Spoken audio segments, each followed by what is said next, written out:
Shalom, selamat hari Minggu Broken Saints. Senang sekali hari ini kita dapat berkumpul bersama-sama dalam ibadah kita hari ini.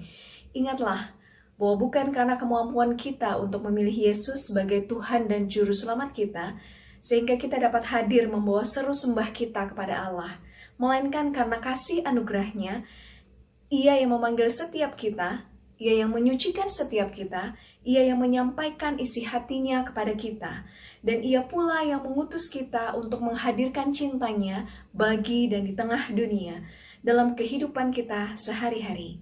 Jadi, ibadah adalah karya kita umat percaya untuk merespon dan merefleksikan karya Allah bagi setiap kita. Atas dasar itu, maka datanglah kepada Allah bukan untuk sekedar memenuhi kebutuhan dan keinginanmu. Beribadahlah kepada Allah karena engkau sadar bahwa segala sesuatu dalam hidupmu adalah anugerahnya. Bahkan kehadiranmu dan kesempatanmu untuk datang kepadanya adalah anugerahnya. Oleh karena itu, dengarlah dan sambutlah panggilan beribadah yang terambil dari Roma 11 ayat 36 dan Roma 12 ayat yang pertama. Sebab segala sesuatu adalah dari Dia dan oleh Dia dan kepada Dia. Bagi Dialah kemuliaan sampai selama-lamanya. Karena itu, saudara-saudara, demi kemurahan Allah aku menasehatkan kamu, supaya kamu mempersembahkan tubuhmu sebagai persembahan yang hidup, yang kudus, dan yang berkenan kepada Allah. Itu adalah ibadahmu yang sejati. Mari kita berdoa. Kepadamu Sang Sumber Kehidupan, Sumber Keindahan, teman seperjalanan kami, dan kekasih yang hangat. Kepada Allah Tritunggal yang memanggil kami beribadah, kata terima kasih tak akan pernah cukup untuk mengungkapkan rasa syukur kami bahwa Engkau menjumpai, menyapa, dan membuka diri, melayakkan setiap kami untuk masuk dalam sebuah panggilan mulia yang Engkau bisikan kepada kami. Karena itu hari ini, kami berkumpul bersama-sama saudara kami, mempersembahkan kehidupan kami sehari-hari sebagai bentuk ibadah kami kepadamu. Kiranya Engkau yang memimpin setiap kami, memimpin ibadah kami dari awal hingga akhirnya. Dalam nama Tuhan Yesus Kristus kami berdoa dan mengucap syukur. Haleluya. Amin.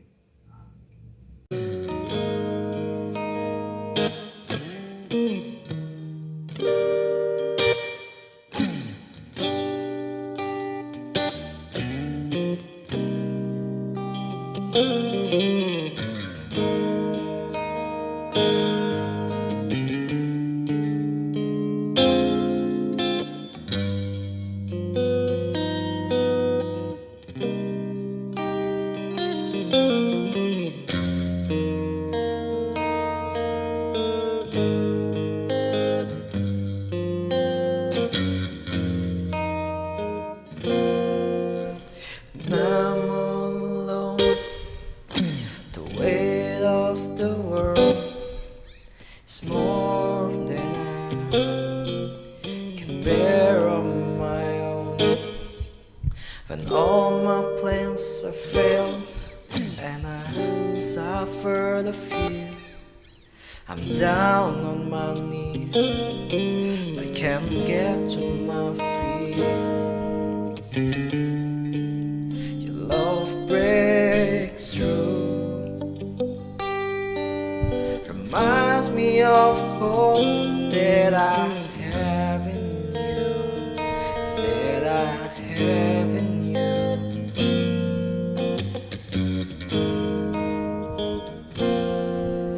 There's no other place that I'd rather be than safe in the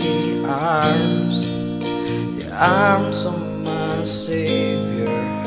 There's no other place that I'd rather be than safe in the arms of my Savior.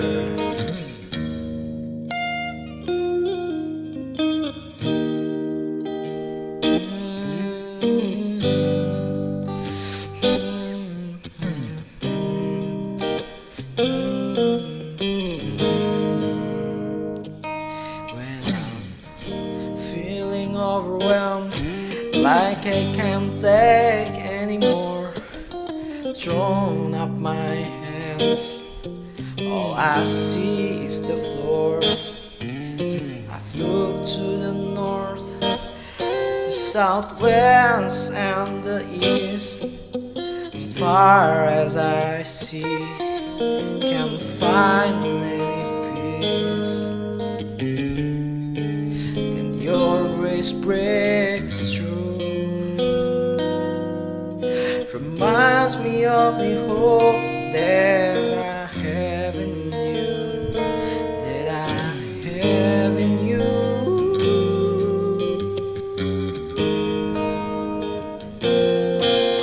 There's no other place that I'd rather be, safe in the arms of my Savior. There's no other place that I can be free, so I run to the arms of my Savior.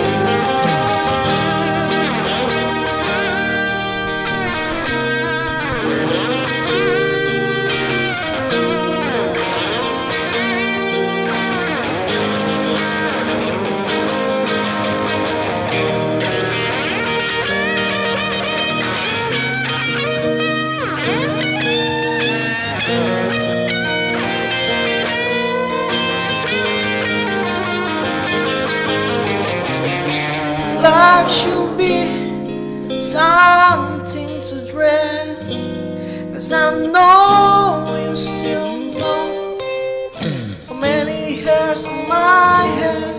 So I run to you, run to you. Oh,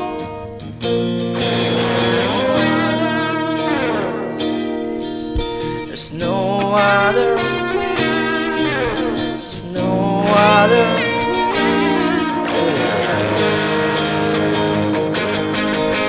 There's no other place.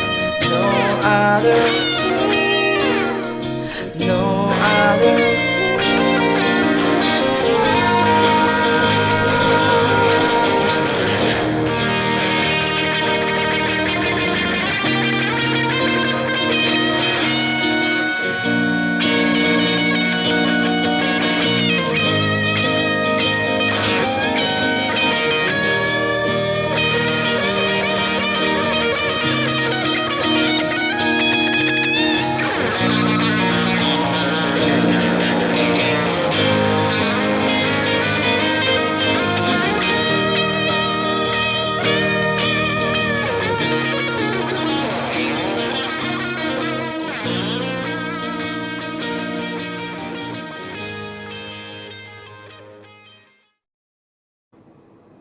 Broken Saints, tiba saatnya kita masuk ke dalam momen pengakuan dosa. Dan izinkan saya memulai momen pengakuan dosa kita dengan membacakan segubah puisi karya W.S. Rendra yang bertajuk Mazmur Mawar. Kita muliakan nama Tuhan. Kita muliakan dengan segenap mawar. Kita muliakan Tuhan yang manis, indah, dan penuh kasih sayang. Tuhan adalah serdadu yang tertembak. Tuhan berjalan di sepanjang jalan becek sebagai orang miskin yang tua dan bijaksana, dengan baju compang-camping membelai kepala kanak-kanak yang lapar. Tuhan adalah Bapa yang sakit batuk, dengan pandangan arif dan bijak membelai kepala para pelacur. Tuhan berada di gang-gang gelap bersama para pencuri, para perampok, dan para pembunuh. Tuhan adalah teman sekamar para penjinah. Raja dari segala raja adalah cacing bagi bebek dan babi. Wajah Tuhan yang manis adalah meja pejudian yang berdebu dan dibantingi kartu-kartu. Dan sekarang, saya lihat Tuhan sebagai orang tua renta, tidur melengkung di trotoar, batuk-batuk karena malam yang dingin, dan tangannya menekan perutnya yang lapar. Tuhan telah terserang lapar, batuk, dan selesma, menangis di tepi jalan.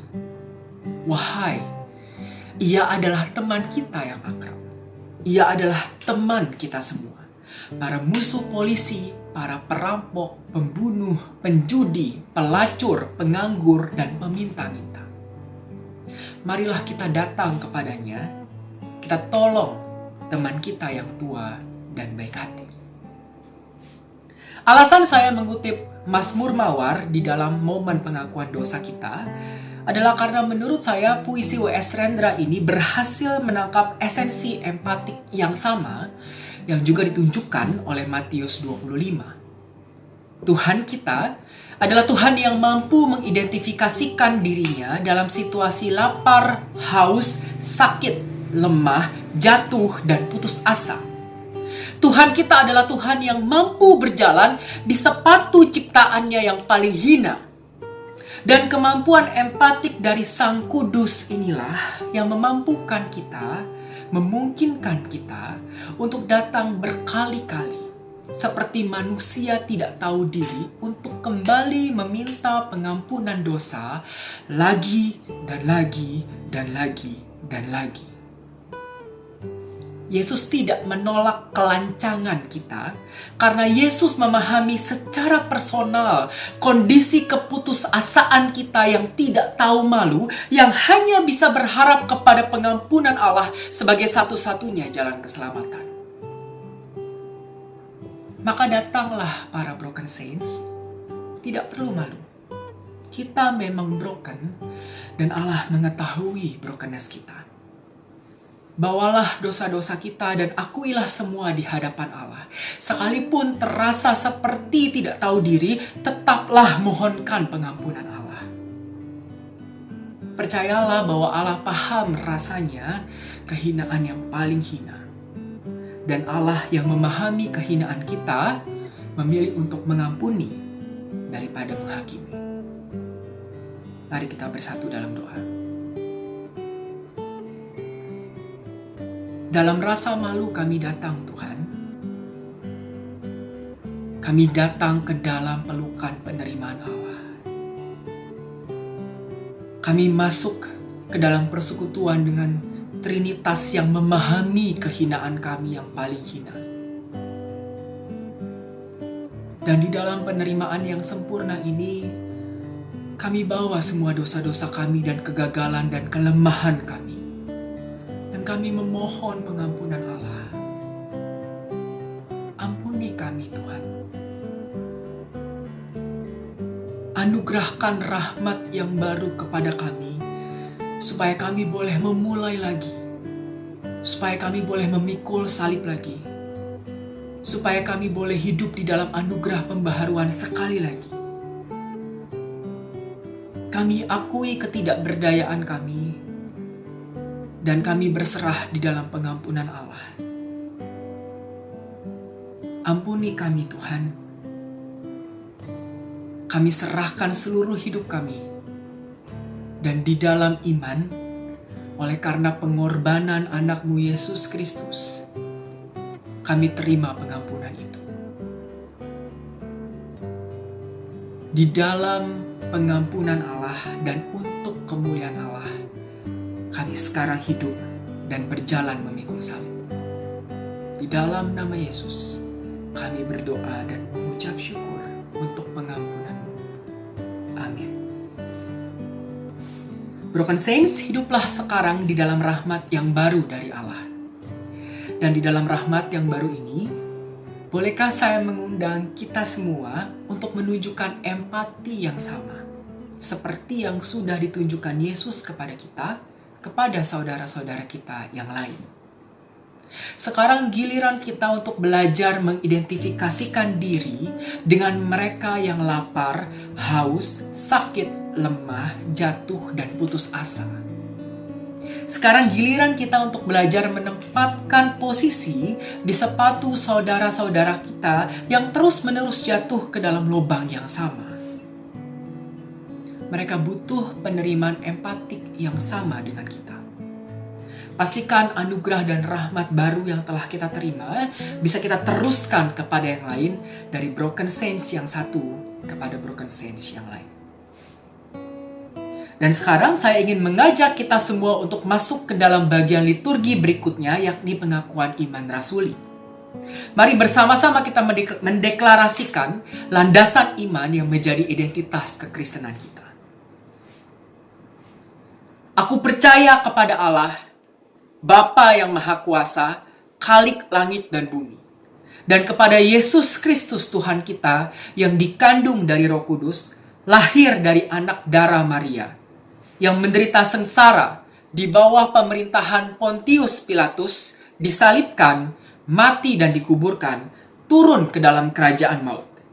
Dan pada hari yang ketiga, bangkit pula dari antara orang mati, naik ke surga, duduk di sebelah kanan Allah, Bapa yang Maha Kuasa. Dan dari sana, ia akan datang untuk menghakimi orang yang hidup dan yang mati. Aku percaya kepada Roh Kudus, gereja yang kudus dan am, persekutuan orang kudus, pengampunan dosa, kebangkitan daging, dan hidup yang kekal. Amin.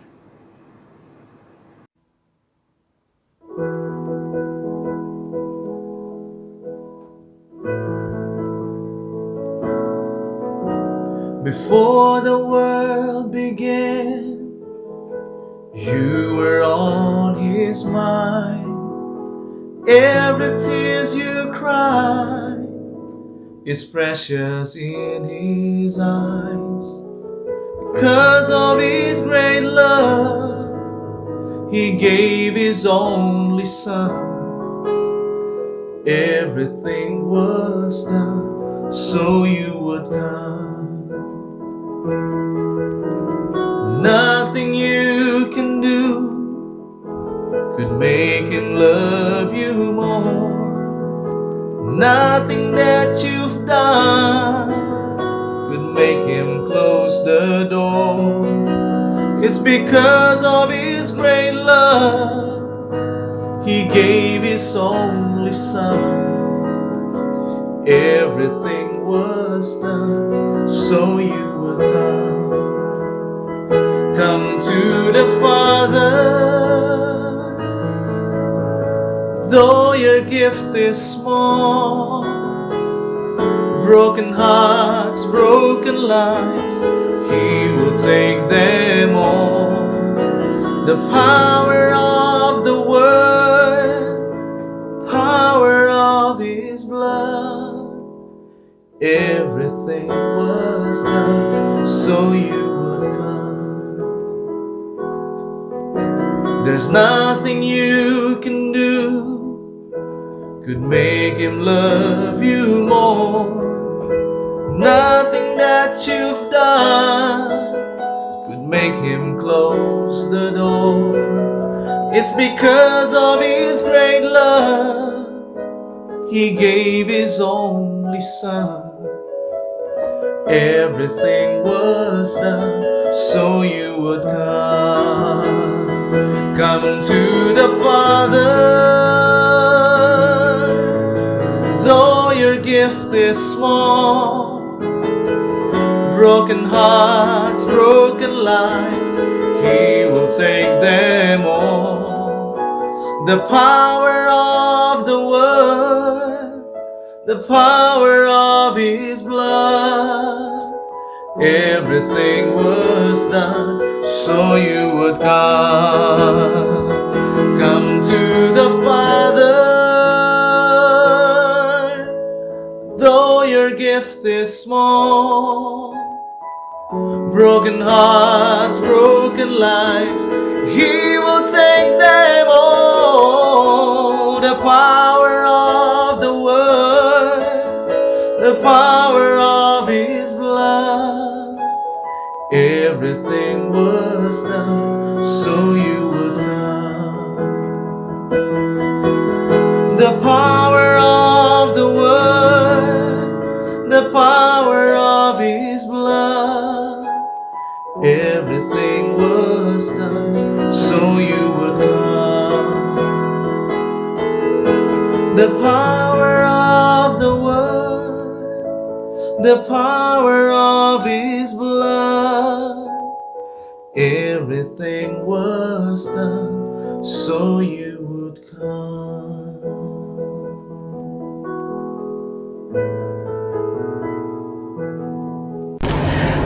Hello Broken Saints, selamat datang di ibadah Reformasi Liturgi Church pada hari ini, kapanpun dan dimanapun Anda sedang menonton tayangan ini. Selamat datang dan kami sangat mengapresiasi kehadiran Anda dalam ruang virtual ini. Broken Saints, pernahkah Anda mendengar celotehan yang keluar dari mulut seorang hamba Tuhan atau pemimpin rohani di sekitar Anda yang mungkin tanpa sadar mereka pernah berkata hal seperti ini? Kalau sama Tuhan tuh gak usah banyak teori, gak usah banyak belajar, yang penting percaya aja, yang penting beriman aja. Nanti kalau belajar malahan kamu jadi orang yang gak cinta Tuhan, kamu jadi orang yang terlalu banyak berteologi dan berteori. Atau ada juga yang bahkan sangat ekstrim sampai mengatakan gak usah belajar teologi karena nanti kamu jadi orang Farisi. Nah, Broken Saints, bagi Anda dan saya yang mungkin berlatar belakang tradisi gereja Pentamatik, Pentakostal, Karismatik, mungkin gak asing atau terlalu familiar dengan pernyataan-pernyataan seperti ini. Biasanya pernyataan-pernyataan ini juga didukung dengan pembelaan biblikal yang diambil dari 1 Korintus 1 ayat 27 yang berkata demikian, tetapi apa yang bodoh bagi dunia dipilih Allah untuk memalukan orang-orang yang berhikmat, dan yang lemah bagi dunia dipilih Allah untuk memalukan apa yang kuat. Nah, Broken Saints, waktu saya merenungkan kembali pernyataan Paulus ini, saya kemudian bertanya, apa benar ya seorang Paulus, seorang yang sangat cerdas, dia punya intelektualitas yang sangat tinggi, bahkan bisa dikatakan kalau dalam konteks yang sekarang dia adalah lulusan dari teologi ternama ya. Dia adalah murid dari Gamaliel, seorang pemimpin agama Yahudi yang begitu ternama, begitu cerdas, begitu pintar. Nah, apa mungkin seorang yang terdidik dengan begitu baik dari kecil, mengerti firman Tuhan, mengeluarkan pernyataan seperti ini untuk mengajak orang-orang Kristen jadi orang-orang yang bodoh dalam tanda kutip dan ignorance dengan kebenaran firman Tuhan? Apa benar Paulus sedang mengajak orang-orang Kristen untuk tidak peduli dengan kebenaran firman Tuhan? Nah, oleh sebab itu Broken Saints, hari ini kita akan sama-sama membahas apakah betul jadi bodoh itu baik. Nah, mari kita bersatu dalam doa. Bapa di dalam surga, terima kasih buat kesempatanmu pada pagi hari ini kami bisa berkumpul bersama di dalam ruang virtual ini untuk sama-sama membaca dan merenungkan kebenaran firman-Mu. Tuhan, berbicaralah, ajar setiap kami, hamba-Mu yang berbicara, jemaat-Mu yang mendengar, biar kami sama-sama belajar kebenaran firman-Mu. Dalam nama Tuhan Yesus Kristus, Allah yang hidup, haleluya, amin. Nah, Broken Saints, oleh sebab itu sebelum kita masuk lebih dalam mengenai ayat 1 Korintus 1 ayat 27 ini, kita mesti mengerti dulu konteks zaman yang dihadapi Paulus dan jemaat Korintus. Apa sih yang terjadi di kota Korintus dan apa yang terjadi dalam komunitas umat Tuhan di kota Korintus pada waktu itu? Nah, sekilas tentang kota Korintus, Broken Saints, Korintus pada zaman Paulus adalah Roman Corinth, bukan Greek Corinth. Jadi Korintus itu dulu sempat berada di bawah kepemimpinan bangsa Yunani, tapi tidak lagi setelah dikuasai oleh Roma. Kota Korintus pernah dihancurkan pada tahun 146 sebelum Masehi, kemudian dibangun kembali pada tahun 44 sebelum Masehi. Nah, kota Korintus ini terletak dalam situasi yang sangat strategis ya, Broken Saints. Dia terletak, jaraknya tuh dekat dengan darat dan laut. Dia juga berada di persimpangan wilayah yang memungkinkan dia menjadi kota perdagangan dan pusat entertainment dunia pada masa itu. Wah, jadi bayangkan Broken Saints, ini kota metropolitan pada masanya. Dia berada di ranking 3 dari seluruh kota yang ada di Roman Empire. Jadi top 3 kota yang dimiliki oleh Kekaisaran Romawi pada waktu itu. Dan kota Korintus ini juga dikenal dengan istilah atau dikenal dengan sebagai kota supermarket agama. Ya, jadi ternyata orang-orang yang gak hanya suka nyari uang, gak hanya suka dengan dunia entertain, ternyata orang-orang di Korintus ini sangat menggilai hal-hal spiritual, makanya disebut supermarket agama. Dan hal ini bukan suatu kebetulan karena memang kan banyak pendatang dari berbagai kota, suku, bangsa, negara, dan latar belakang agama lainnya. Mereka berkumpul bersama dan tentunya saling mempromosikan agamanya masing-masing. Dan salah satu alasan kenapa kota Korintus sangat suka dengan hal-hal spiritual, karena ternyata di kota ini ada patung Dewi Kesuburan atau kuil Dewi Kesuburan, yaitu Dewi Aphrodite, yang mana penyembahan berhalanya tentu melibatkan aktivitas seksual yang sangat immoral. Itu sebabnya Broken Saints, saking bobroknya mental orang Korintus pada masa itu, maka muncul istilah Korintiazen dalam bahasa Yunani. Korintiazen artinya to love like Corinthians. Dengan kata lain kalau diterjemahkan dalam bahasa sekarang artinya untuk melakukan tindakan yang bejat atau melakukan hubungan seksual yang immoral. Saking bejatnya mental orang-orang Korintus, nama kotanya dijadikan istilah untuk melakukan tindakan yang tidak senonoh. Jadi jemaat di Korintus hidup di tengah situasi yang sangat sulit untuk mempertahankan imannya. Mereka tinggal di wilayah, di kota di mana hal-hal yang bertentangan dengan firman Tuhan dianggap wajar, dan sebaliknya hal-hal yang sesuai dengan firman Tuhan dianggap tidak wajar. Tapi mari kita masuk lebih dalam lagi. Apa sih konteks yang dialami oleh jemaat Korintus? Ada apa sih di dalam jemaat ini sampai-sampai Paulus harus menulis surat kepada mereka? Ternyata Broken Saints, ada masalah perpecahan, ada isu perpecahan yang terjadi di dalam jemaat Korintus. Kata perpecahan ini dari kata skismata dalam bahasa Yunani, dan dari sana kita dapat bahasa Inggrisnya schism, yang berarti perpecahan akibat perbedaan pandangan antara dua pihak dalam konteks religius. Dan menariknya jemaat di Korintus ini terbagi dalam 4 kategori besar atau 4 kelompok besar yang memiliki pandangannya masing-masing, yang mereka bela juga masing-masing, yang mengakibatkan perpecahan ya. Yang pertama itu ada kelompok yang mengatasnamakan dirinya kelompok Paulus. Nah tentunya kelompok ini gak literally mengenamakan nama mereka Paulus, tapi mereka sepertinya mempunyai kecenderungan untuk memihak kepada Paulus, dalam artian mereka masih percaya pada pesan Injil yang sederhana yang Paulus ajarkan. Dan mereka juga tentunya menggunakan nama Paulus supaya mendapat posisi yang lebih superior dibanding yang lain. Lalu yang kedua ada kelompok Apolos. Kelompok Apolos adalah sekumpulan orang-orang yang terpengaruh dengan budaya retorika Yunani yang sedang berkembang pada masa itu. Nah, Broken Saints, dulu retorika saya pikir kayak homiletika ya, teknik berbicara, teknik berkhotbah. Ternyata tidak, saya baru tahu juga bahwa ternyata retorika itu lebih ke teknik membangun argumen dan saling beradu argumen satu sama lain. Kalau dalam konteks sekarang ternyata bukan kayak TED Talks, tapi ternyata lebih mirip kayak ILC gitu ya Bapak Ibu. Jadi sekumpulan orang-orang berkumpul dalam satu ruangan dan saling beradu argumen. Dan ternyata Apolos adalah orang yang sangat piawai, sangat cerdas membangun retorika. Dia cerdas membangun argumen, menyampaikannya dengan baik sehingga membuat orang-orang tuh terpukau pada masa itu. Dan jelas spirit di sini tentunya bukan untuk memenangkan orang kepada Injil, tapi spirit yang ada di jemaat Korintus waktu mereka memandang Paulus, mereka memandang Apolos, mereka memandang sebuah entertain dalam penyampaian firman Tuhan. Jadi ternyata mereka justru bukan terpukau karena Apolos bisa menyampaikan firman Tuhan dengan baik, sebaliknya mereka terpukau dengan karisma Apolos ketika dia menyampaikan firman Tuhan. Nah ini menarik sekali bahwa ternyata Paulus padahal dengan Apolos nggak ada masalah apa-apa, bahkan Paulus merekomendasikan Apolos untuk melayani di kota Korintus. Kita bisa lihat di 1 Korintus 3 ayat 6-7 dan 1 Korintus 3 ayat 9. Jadi masalah di sini masalah perpecahan di sini bukan karena ada slack antar pengajar, tapi semata-mata problem yang terjadi di dalam jemaat. Yang ketiga ada golongan Kefas. Seperti kita tahu Kefas adalah Petrus. Kemungkinan golongan Kefas ini adalah kumpulan jemaat Yahudi Kristen yang ada di kota Korintus yang masih sangat konservatif.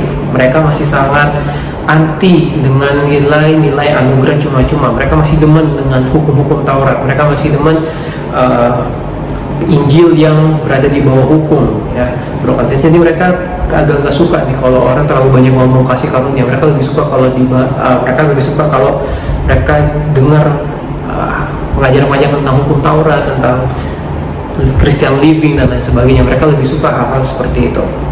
Lalu ada golongan yang mengatasnamakan dirinya adalah golongan Yesus. Nah, menurut beberapa ahli perjanjian baru, golongan Yesus ini adalah kumpulan jemaat yang berusaha menghindari konflik. Sebenarnya mereka nggak suka konflik dan mereka berusaha menarik diri dari lingkungan jemaat dengan gaya hidup yang lebih spiritual ya. Mereka lebih suka hal-hal spiritualitas sifatnya. Mungkin mereka adalah golongan yang suka berbahasa roh, suka melakukan mujizat dan lain sebagainya. Mereka adalah orang-orang yang mistik ya, bisa dengan kata dan tanda kutip itu orang-orang yang kaum mistik gitu, lebih demen menghayati Yesus dalam kehidupan mereka sehari-hari. Tapi menarik sekali Broken Saints bahwa salah satu ahli perjanjian baru yaitu V, dia mengatakan bahwa ternyata masalah serius yang dihadapi dari isu perpecahan ini ternyata justru karena sebagian besar dari jemaat Korintus mempertanyakan, bahkan melawan keabsahan Paulus dan mempertanyakan otoritas Paulus sebagai pemimpin mereka di jemaat Korintus. Nah, broken sense, tapi tentunya ini bukan pemicu utama, tapi hanya salah satu dari masalah-masalah lainnya yang ada di jemaat Korintus. Karena jemaat Korintus ini punya masalah yang sangat kompleks, broken sense. Gak cuma masalah dalam jemaat, dalam struktur kepemimpinan, tapi juga dalam isu-isu moralitas dan lain sebagainya. Nah, broken sense, dari data-data di atas kita bisa melihat bahwa situasi yang dihadapi Paulus bukan situasi yang mudah. Bayangkan jemaat Korintus ini adalah jemaat yang dia bangun sendiri, broken sense, dan mungkin dia sudah menganggap jemaat Korintus ini sebagai jemaat yang seperti bayinya sendiri. Bayangkan kalau kita punya bayi, kita punya anak, dan waktu dia bertumbuh besar dia melawan kita, apa yang kita rasakan? Tentunya sakit hati banget ya, broken sense. Nah, jadi ada urgensi bagi Paulus untuk mengklarifikasi masalah perpecahan yang terjadi dalam jemaat. Tapi apa salah satu pemicu perpecahan tersebut? Nah, broken sense, dalam 1 Korintus 1 ayat 17 kita dapat melihat bahwa Paulus menyatakan, sebab Kristus mengutus aku bukan untuk membaptis, tetapi untuk memberitakan Injil, dan itu pun bukan dengan hikmat perkataan, supaya salib Kristus jangan menjadi sia-sia. Nah, broken sense, kita highlight sebentar di frasa hikmat perkataan. Frasa ini merujuk pada istilah kemampuan retorika seseorang. Jadi pernyataan ini bukan berarti Paulus anti dengan kemampuan retorika dan teknik berkhotbah, tapi semata-mata karena Paulus di sini ingin menyatakan keberatannya atas budaya pagan yang berkembang pada masa itu di kalangan jemaat yang sangat mengagung-agungkan teknik retorika pengajar atau hamba Tuhan. Jemaat Korintus bahkan menggunakan standar fasilida ini untuk menilai pemberitaan Injil yang disampaikan oleh pengajar pada masa itu. Jadi broken sense, kalau dalam konteks sekarang, bayangkan ketika kita mendengar seorang hamba Tuhan berbicara, jemaat nggak lagi memperhatikan isi khotbah dari hamba Tuhan tersebut, tapi mereka hanya berfokus pada style, mereka berfokus hanya pada gaya berbicara, kemampuan public speaking hamba Tuhan tersebut, kemampuan hamba Tuhan tersebut membangun argumentasi yang baik, tapi mereka sama sekali acuh terhadap pesan Injil yang sedang disampaikan. Jelas di sini ada unsur pengidolaan kepada manusia yang membuat Paulus menegur keras jemaat di kota Korintus. Kalau zaman sekarang mungkin dalam konteks kita ya, dalam persekutuan kita di reformasi liturgi, mungkin seperti beberapa orang ada yang menganggap dirinya adalah, wah aku tuh anak mentornya Pastor Angga, atau ada lagi yang bilang, wah Pastor Angga mah terlalu pneumatis gitu ya, terlalu roh kudus semua loh. Aku lebih demen sama Pastor Vinky nih yang lebih biblical gitu. Nah, kurang lebih kondisi yang terjadi di jemaat Korintus seperti itu, teman-teman. Broken sense semua. Mereka mengagung-agungkan, mereka mengidolakan pengajar yang ada di dalam jemaat pada masa itu. Selanjutnya Paulus memulai argumennya dengan menyatakan bahwa sebab pemberitaan salib memang adalah kebodohan bagi mereka yang akan binasa, tetapi bagi kita yang diselamatkan pemberitaan itu adalah kekuatan Allah. 1 Korintus 1 ayat 18. Di sini jelas Paulus bukan sedang mengatakan bahwa wah Injil itu bodoh, enggak, teman-teman broken sense semua.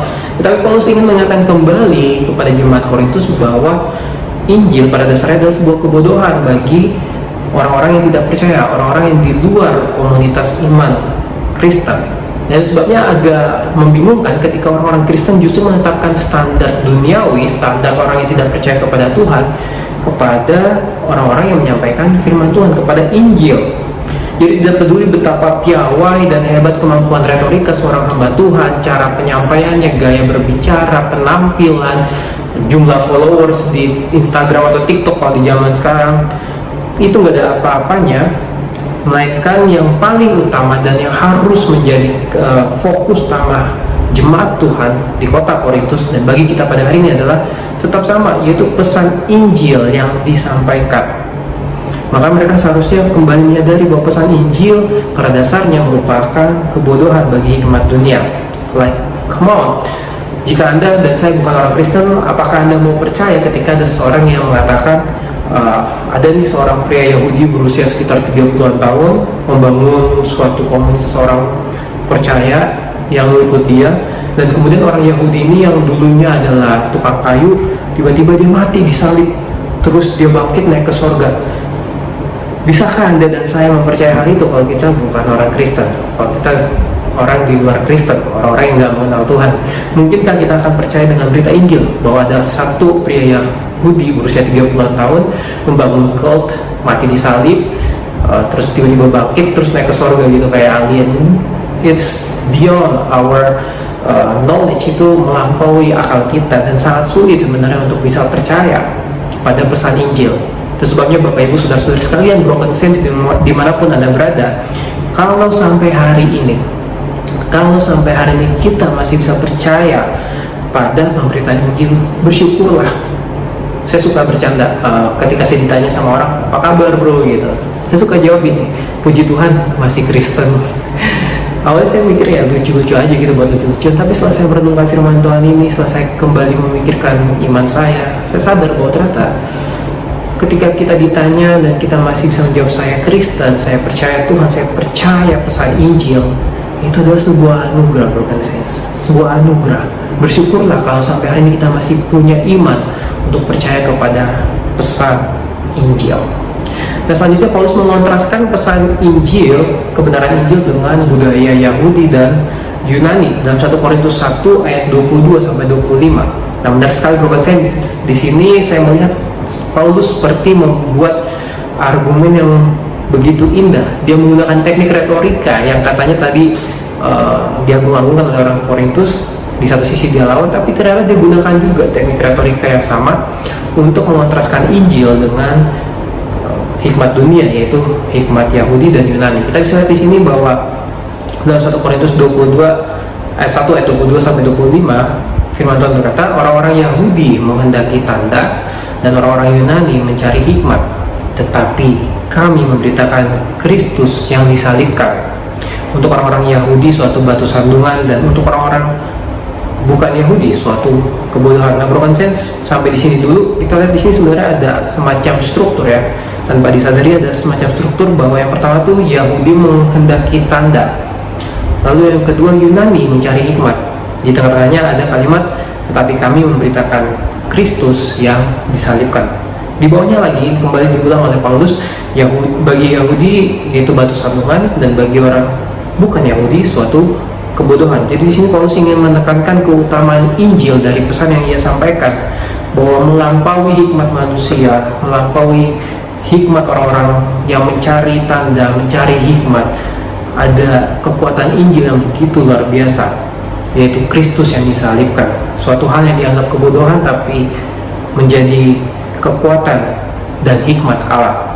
Itu sebabnya di bagian selanjutnya ia memberi sebuah bottom line lagi, tetapi untuk mereka yang dipanggil, baik orang Yahudi maupun orang bukan Yahudi, Kristus adalah kekuatan Allah dan hikmat Allah. Lalu kalimat ini, bagian ini ditutup dengan satu kalimat yang sangat bold. Paulus mengatakan, sebab yang bodoh dari Allah lebih besar hikmatnya daripada manusia, dan yang lemah dari Allah lebih kuat daripada manusia. Di sini kita dapat melihat bahwa Paulus kembali mengingatkan kepada jemaat Korintus mengenai keutamaan Injil dalam kehidupan mereka sehari-hari, yang sekalipun nampak bodoh bagi dunia dan dianggap sebagai batu sandungan, sebaliknya justru menjadi kekuatan dan hikmat Allah. Nah, saudara-saudara, Broken Saints semua, kembali lagi hari ini, sebelum kita lebih lanjut lagi mendalami firman Tuhan hari ini, adakah kita masih terkagum pada Injil? Adakah kita masih menganggap Injil sebagai kekuatan dan hikmat Allah? Atau jangan-jangan akhir-akhir ini kita sudah tidak kagum lagi akan Injil? Kita menganggap Injil sebagai kisah yang bagus saja, tapi bukan kisah yang mengubahkan kehidupan kita, bukan kisah yang menjadi kekuatan dan hikmat kita dalam menjalani kehidupan kita sehari-hari. Nah, Broken Saints, menarik sekali bahwa di ayat 25 khususnya Paulus memberi bottom line yang begitu keras, bahwa standar yang dunia pakai, yang jemaat Korintus juga adopsi untuk menilai sang pemberita dan pemberitaan Injil, ternyata untuk mencapai standar kebodohan milik Allah, dan tanda kutip ya, standar kebodohan milik Allah, tentunya Allah gak bodoh, tapi maksudnya gini, untuk mencapai standar kebodohan milik Allah aja tuh gak nyampe ya. Tadi di ayat 25, sebab yang bodoh dari Allah lebih besar hikmatnya daripada manusia. Jadi Paulus selalu mengatakan, well, jemaat Korintus, kalau kamu pakai standar dunia untuk menilai pemberita Injil dan pemberitaan Injil, ini sama sekali nggak masuk akal, karena apa yang paling berhikmat bagi dunia, apa yang paling bagus, apa yang paling pintar, apa yang menurut dunia paling baik, standarnya tuh beda sama standar Allah. Bahkan untuk mencapai standar paling bawah milik Allah pun, standar kebodohan Allah juga nggak nyampe.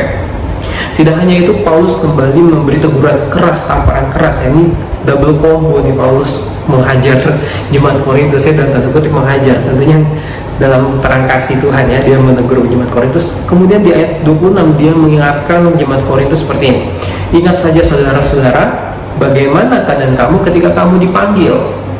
Menurut ukuran manusia tidak banyak orang yang bijak, tidak banyak orang yang berpengaruh, tidak banyak orang yang terpandang. Or in another way, Paulus mau bilang kayak gini, tahu diri, woi, lo tuh siapa dulunya? Wow, man, kalau kita jadi jemaat Korintus, ketika kita membaca surat Paulus ini, tentu kita akan sadar ini tamparan keras yang diberikan oleh Paulus kepada jemaat di Korintus pada waktu itu. Dan bukankah seringkali terjadi di depan kita, seringkali kita lupa siapa identitas kita sebelum kita mengenal Tuhan, sebelum kita diadopsi menjadi anak-anak Tuhan.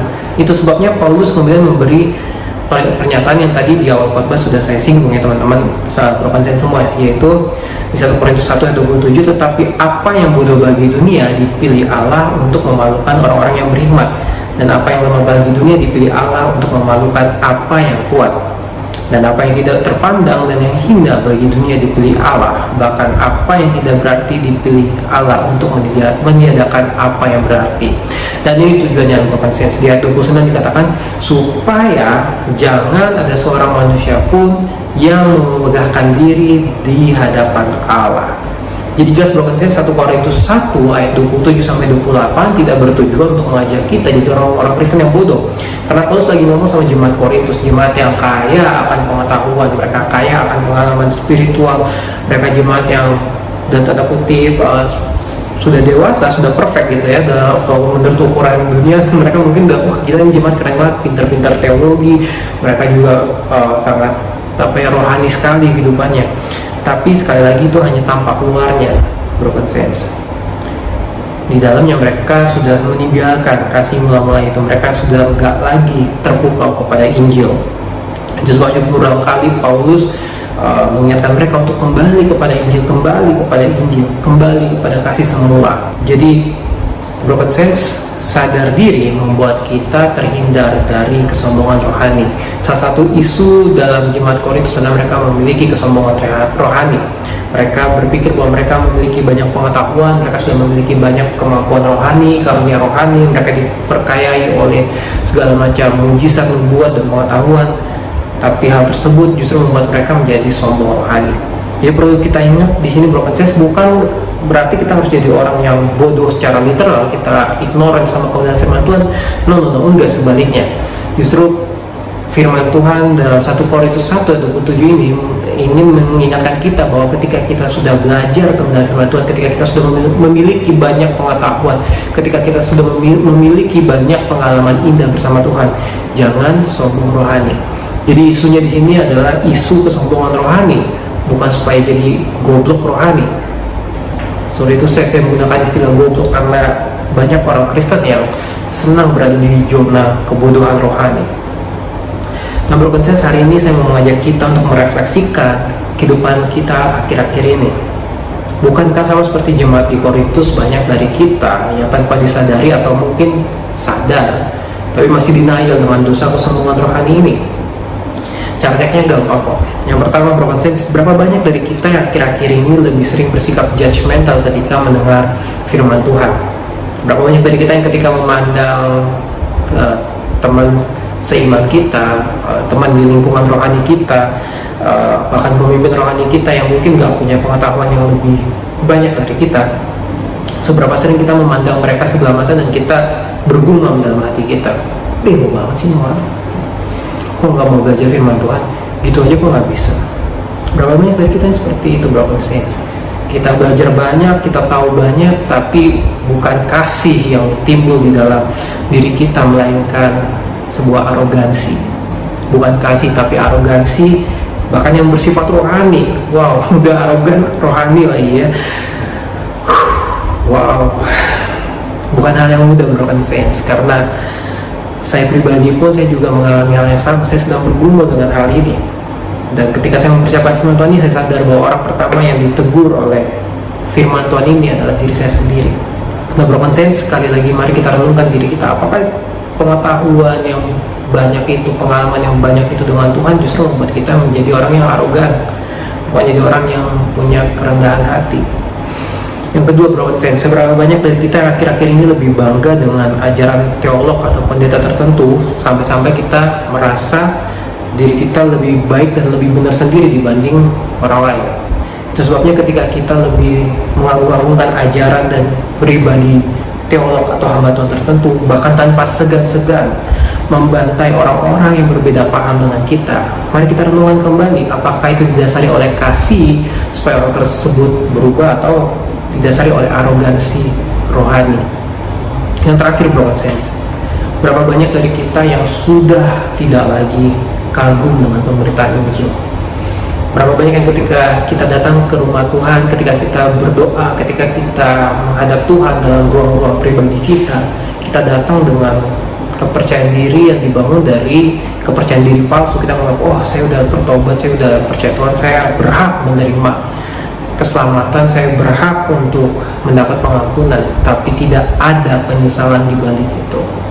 Kita datang dengan hati yang penuh kesombongan bahwa kita sudah ditebus dan diselamatkan, bukan dari hati yang penuh kerapuhan menyadari bahwa kita manusia berdosa yang sebenarnya nggak layak menerima pengampunan dan penebusan, tapi oleh kasih karunia kita diselamatkan. Mari pikirkan ulang hal ini, broken saints. Apakah kita masih kagum dengan Injil? Apakah kita masih kagum ketika kita memandang salib, kita lihat salib, kita kembali ingat siapa kita di hadapan Tuhan dan siapa Allah yang mengasihi kita? Tapi ini good newsnya, broken saints. Berita baiknya dalam 1 Korintus 1 ayat 30-31, Paulus memberi penghiburan bagi jemaat di Korintus. Firman Tuhan berkata demikian, tetapi oleh Dia kamu berada dalam Kristus Yesus, yang oleh Allah telah menjadi hikmat bagi kita. Ia membenarkan dan menguduskan dan menebus kita. Karena itu seperti ada tertulis, barang siapa yang bermegah, hendaklah ia bermegah di dalam Tuhan. Jadi Paulus kembali mengingatkan kepada jemaat Korintus, dan tentunya kepada kita semua yang sedang menghadapi situasi yang sama dengan jemaat Korintus yang sedang bergumul dengan kesombongan rohani, bahwa di dalam Kristus Yesus kita sudah dibenarkan, kita dikuduskan, dan kita ditebus. Dan oleh sebab itu kita kembali bisa bermegah, tapi bukan bermegah atas prestasi diri kita atau atas prestasi hamba Tuhan tertentu yang kita agung-agungkan, tapi sebaliknya kita kini bermegah, kita bisa bersuka cita, kita bisa berbangga karena kita punya Allah yang kasihnya kekal, yang senantiasa membenarkan, menguduskan, dan menebus kita.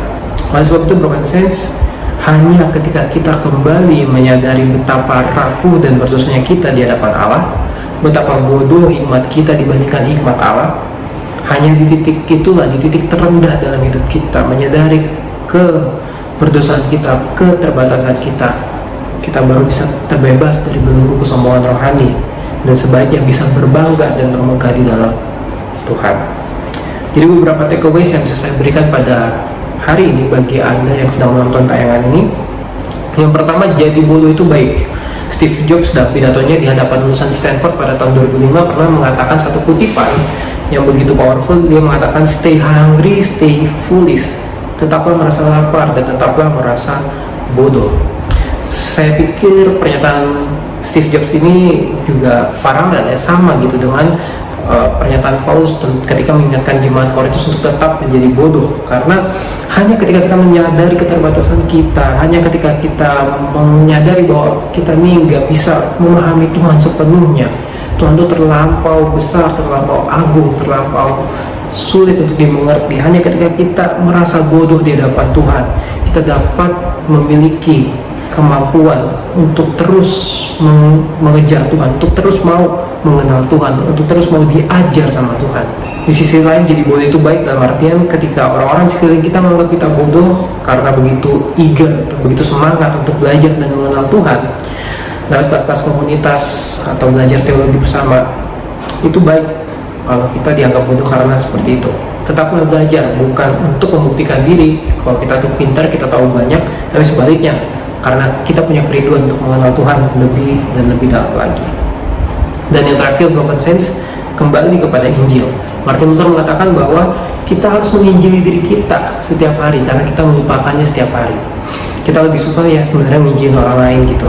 Tapi Martin Luther, seorang reformator ya, bapak reformator dunia, itu justru mengatakan kita harus menginjili diri kita sendiri setiap hari, karena kita melupakannya setiap hari. Sebabnya broken sense penting bagi kita untuk mengingatkan diri kita tentang Injil setiap hari.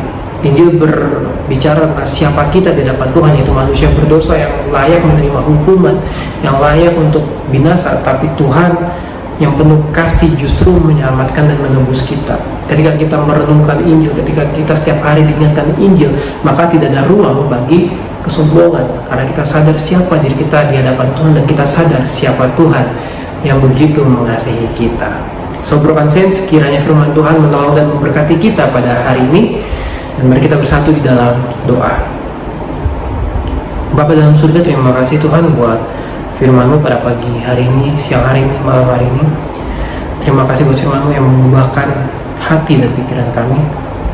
Ampuni Tuhan kalau di dalam hati kami masih ada kesombongan rohani yang mungkin sadar atau tidak sadar kami dapati di dalam hati kami. Tuhan kiranya menolong setiap kami supaya kami terus memahami Injil, merenungkan Injil lebih dan lebih dalam lagi, sehingga kami terlepas dari belenggu kesombongan rohani. Biarlah segala puji hormat kembali bagi nama-Mu Tuhan, di dalam nama Tuhan Yesus Kristus. Haleluya. Amin.